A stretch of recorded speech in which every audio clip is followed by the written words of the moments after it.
Well, I come from farms on Pennines between Rochdale and Burnley, right on the tops there. Oh, I loved it when I were a lad. I used to walk about them little lanes and over them meadows and over moors, and if it were an hot day I'd stop and I'd have a nice drink of spring water out of one of the streams. And like I say, if it were a nice day I could look down over Todmorden and Littleborough, over little towns, and see old mist on top of houses. Now that Todmorden, that's an interesting place. Now the town hall, the Lancashire Yorkshire border used to go right through the middle of the town hall. And one side of it, there's a frieze at top, it's like a sculpture, and one side of it's got bales of wool, and that represents the Yorkshire woolen trade. And the other side, that's got bales of cotton and one or two things, and that represents the Lancashire cotton trade, Oldham and Rochdale and all them towns, Bolton. That's where all cotton used to be spun.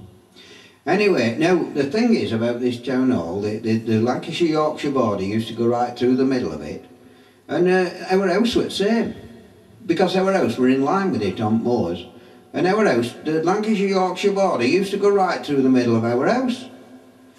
I said to my dad, I said, Dad, were I born in Lancashire or were I born in Yorkshire? No, he said, well, the way your mother were laid in bed, you were born in Lancashire, but you had your first feed in Yorkshire. Anyway, let me get back to sunny days. One day, it were a nice sunny day, I were in meadow, and I saw this fancy car coming upfield. I thought, who the hell's this? Anyway, this fella got out.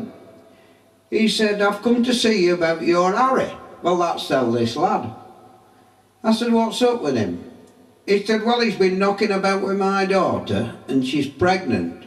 I want to know what you're going to do about it. I said, well, I charge 55 quid for bull. I don't know how much to charge you for Harry.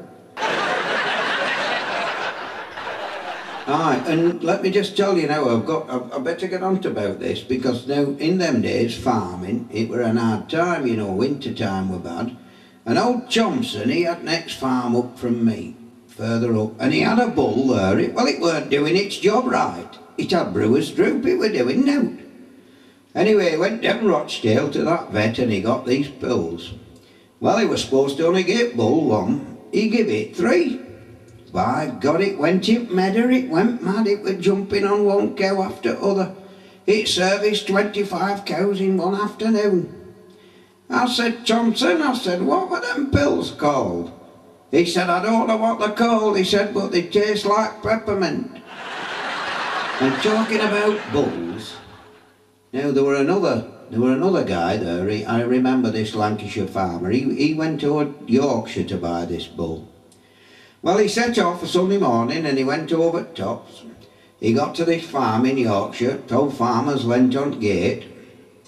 He said, I've come to buy that bull. He said, that's it in meadow there. He said, it's a grand beast. He said, it's a lovely animal, is that? He said, that's one of the greatest bulls I've ever seen, is that? He said, no, he said, I've got money in my pocket. He said, I want to buy it. How much do you want for it? He said, well, we sell them by weight in Yorkshire. He said, well, how much does it weigh? He said, I don't know, I haven't weighed it yet. He said, well, how can I buy it if I don't know how much I'm going to get it for it? He said, I'll weigh it. Well, he warms his hands. He goes round back at this bull. He concentrated for some time. He said, I'll tell you what, lad, he said, that bull, he said, it's near enough 2 ton. He said, you can't weigh a bull like that. I've never seen out as after that in my life. He said, nobody can weigh a bull like that. He said, we always weigh them like that in Yorkshire. He said, wait a minute, lad's in next meadow. He said, Harry, come here. He said, weigh this bull for this Yorkshire, for this Lancastrian. I said, all right, Dad. So he goes round back at bull. Same procedure, warms his hands. He did concentrated, lad. He said, it's near enough 2 ton. This Lancashire farmer said, I'm getting back in my Land Rover and I'm going back over Tops. He said, I've never seen out. He said, you two are actually go up. He said, get up to the farmhouse and get your mother and tell her to come down here and weigh this bull for this Lancastrian. He come back a bit after, he said, where's your mother? He said, she'll be down in a minute, she's just weighing postman. Now old Thompson, let me get back to him, old Thompson. Well, one time in the 60s, it were a bad time, they had that fowl pest, you know. And Thompson's, they had a lot of poultry. Anyway, they got in financial difficulty one way or other. And he owed a lot of money. He owed a lot of money. Anyway, one of these debt collectors, big fella, he come up to the farm one day and he knocked on the door. He said, Mr. Thompson? He said, yes. He said, I've bought your debt. He said, well, you're a daft bugger. He said, if you'd have come round here, I'd have give it you.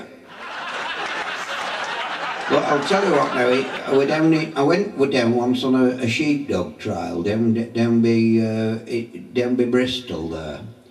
And this girl, she was vicar's daughter. She went to the doctor. She said, Doctor, I come to see you this morning. I have a bit of a problem. I'm knocking about with Big Henry down the farmyard, and he keeps lifting his smock up. Well, doctor said, you're 26-year-old, don't you know what Henry's got under his smock? She said, well, when he lifts his smock up, doctor, he's got something there, it looks like starter angle for a tractor. He said, he's 26-year-old, you should know that that's his beef bayonet, you should know what it is. He said, I'm the vicar's daughter, I've led a sheltered life. I don't know now about these things, but there's two funny things that's hanging down about 18.5 inches from Endion. What are them, doctor? Well, he said, if it's out like mine, the cheeks of his arse.